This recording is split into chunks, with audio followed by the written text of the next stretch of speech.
It was nice enough to be one of the few national media members that, despite the fact that Draymond Green played Dance Dance Revolution on Domantas Sabonis' chest, a lot of people were saying Draymond Green stepped on Domantas. Sam said he stomped on the chest, and he's right. We welcome him in right now. Sam, good morning.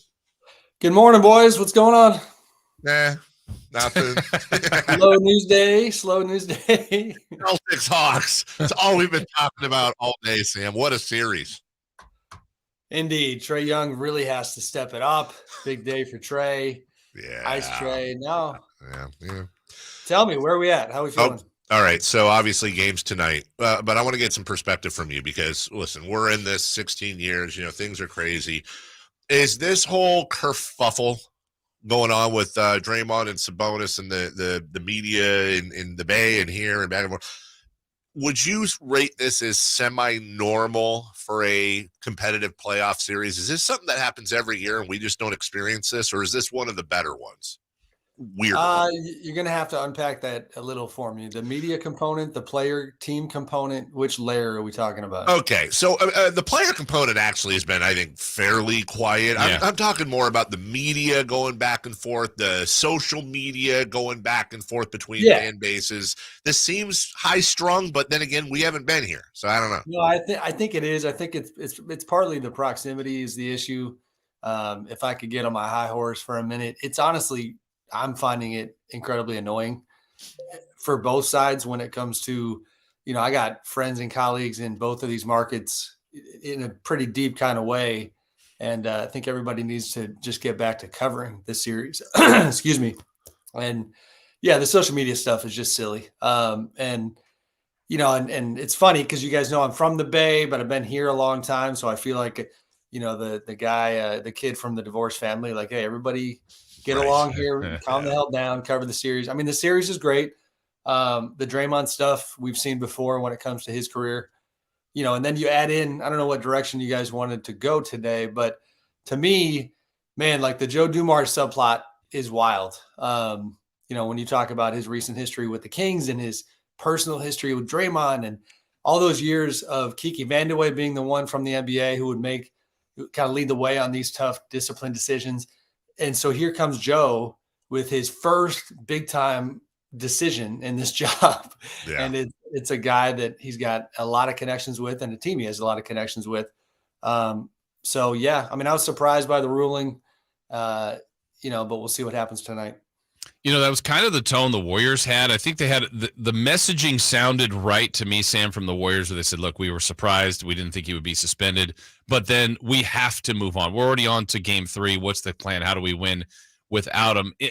With all that as the backdrop and with the fact that they could have won game 1 and game 2, but they didn't, I don't know if the right word is shaken, but they've all the confidence in the world, but how surprised do you think they are that they're down 0-2?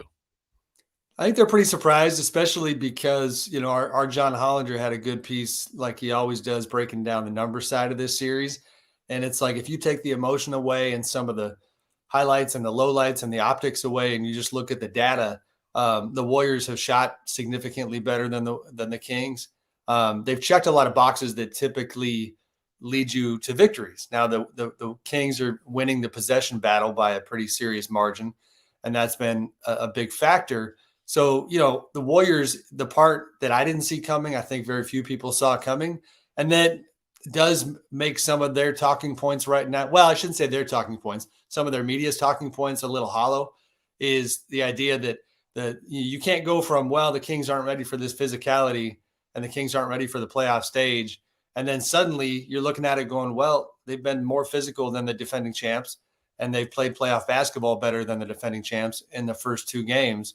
I certainly did not see that coming. And to have Sabonis be the guy who they're now, trying to put the black hat on and say that he's, kind of playing the Draymond role, if you will, is a heck of a flipping of the script. And to the Kings' credit, has a lot to do with how they've played.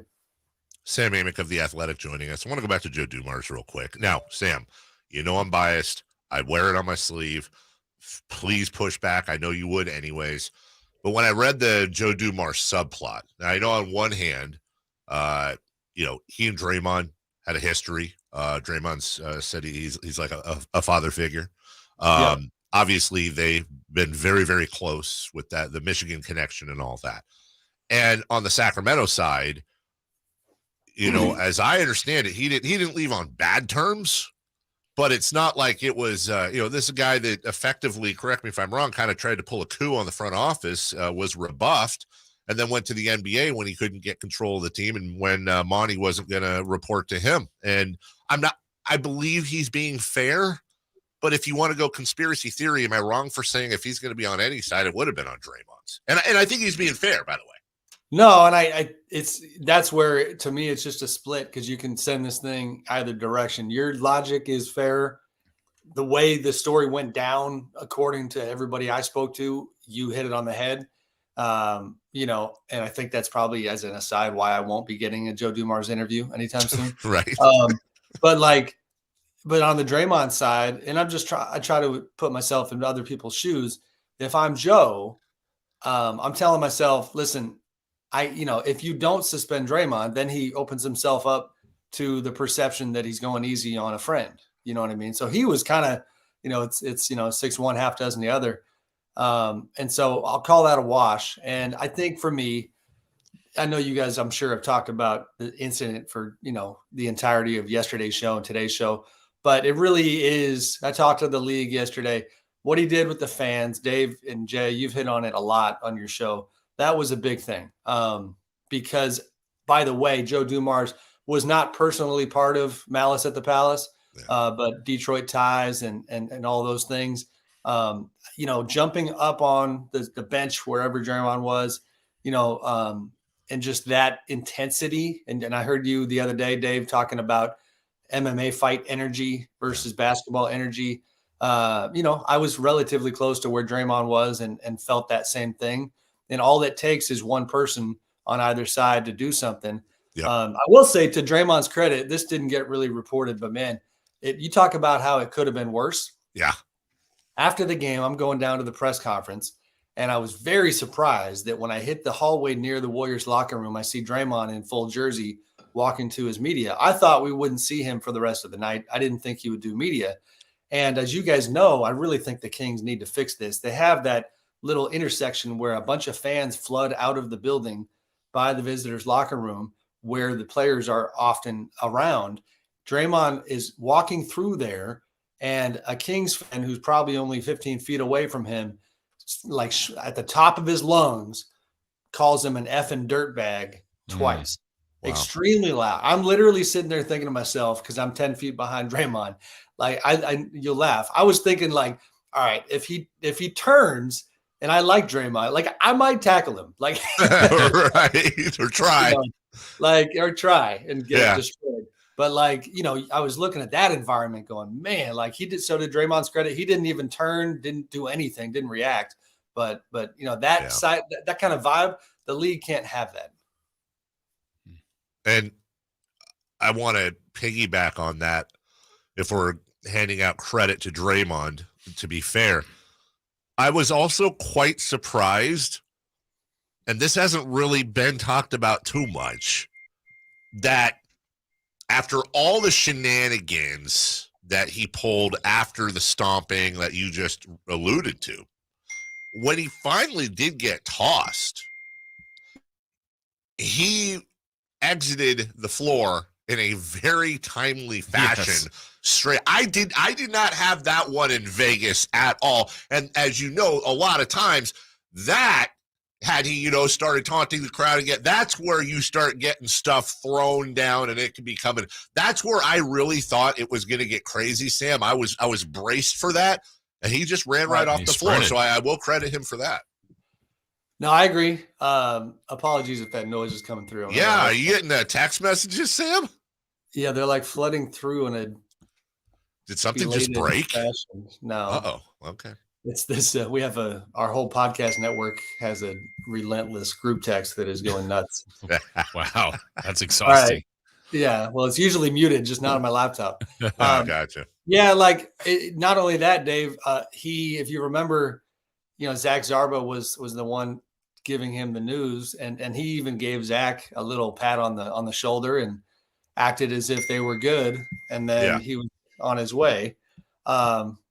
I'm going to try to fix this. That's okay. But yeah, like it's, I mean, I wonder, the Warriors are not having shoot around today, so we're not going to know, yet what Draymond thinks about this and what, how he's going to play it. But I really can't imagine. I don't know. I'm shocked that he didn't think through what the reaction might do to the decision from the league, because the personal history thing, and this is right up your guys' alley. The last time I can remember the league taking that tact is with Ron Artest, where they, they have made it very clear in the past that potentially can be part of the consideration. And not only that, and I know they would never admit to this. This is just the media guy in me talking. The fact that this particular season began with Draymond knocking Jordan Poole out and the whole world seeing that video, it's hard not to, just from a human standpoint, feel like those optics and the general question of, I mean, I don't know what other word to use. Good Lord. I'm sorry, guys. You've got mail. I can't. If anybody's got suggestions on iMessage. No, it's funny too, because I can hear the text go back and forth, and somebody did a thumbs up. Yeah. I know that. Maybe an exclamation point reply. Your point's valid though, Sam. Yeah, exactly. They're hearing me talk and they think I'm really nailing it. You got a live studio audience texting you.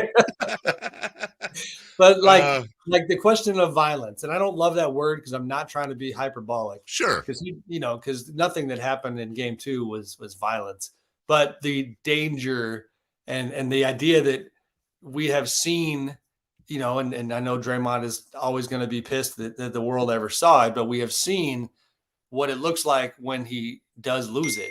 And look at you, you're such a troll. Why are you texting me, Dave? To get the ding. There it is. I'm sorry. Go ahead. That's it. I just think says you have notification silence, dude. So I don't have any suggestions for you. It's on my laptop. It's just. Oh, okay. All right. Maybe Joe Dumars is saying he's going to give you an interview. Yeah, you didn't expect. Ding. Sam Amick of The Athletic joins us each and every Thursday at 8 o'clock to break everything down. Last thing, we got a break, but real quick, Executive of the Year, who's your prediction? And I won't yell if it's not Monty. I just honestly am curious. You're on this one, man. Yes. I heard you the other day. Yeah, I mean, I think it's Monty. I mean, yeah, you talked about Rob Pelinka, Kobe Altman. I mean, actually, you know what? I got to look at it again. And I only say that because we talked before, like the summertime was very good for the Kings, but if you're going to talk about the biggest move being, bringing Sabonis to town, that's not part of this year's award.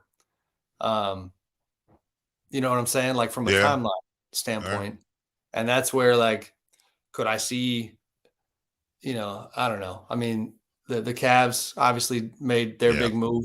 I mean, the Kings' big move was not part of this season. That was last year. So, or was it Mike Brown? Mike Brown, Kevin Huerter, Malik Monk. Yeah, no, I mean that's what are the transactions? We got Keegan, Mike, Malik. Kevin. Those are big time.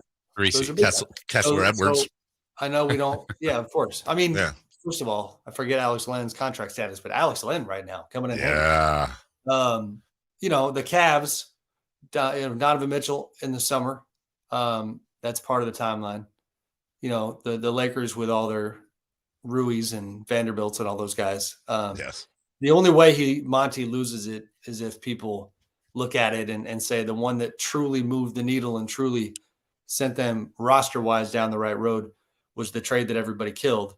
Then who knows? Yeah. But I don't know. I don't focus on it as much because it's not a media award, so I don't have to figure out a vote. Well, we'll know, I think, this time next week, and we'll know a lot more about this series as well. Sam, you're fantastic. We appreciate you. Thank you for joining us each and every week. Where's my ding? Hold on, I just happen. Every time Sam gets a ding, an angel gets its wing. Now you figured it out? Take care. Love you lots. Yeah, no ding. All right. You'll always be ding to me, Sam. Love you lots. Talk to you soon. Thank you, buddy. Guys. Yeah, that's Sam of The Athletic. We'll take a break. We're way late. When we come back, hey, how's the playoff history on the road? Well, good thing we know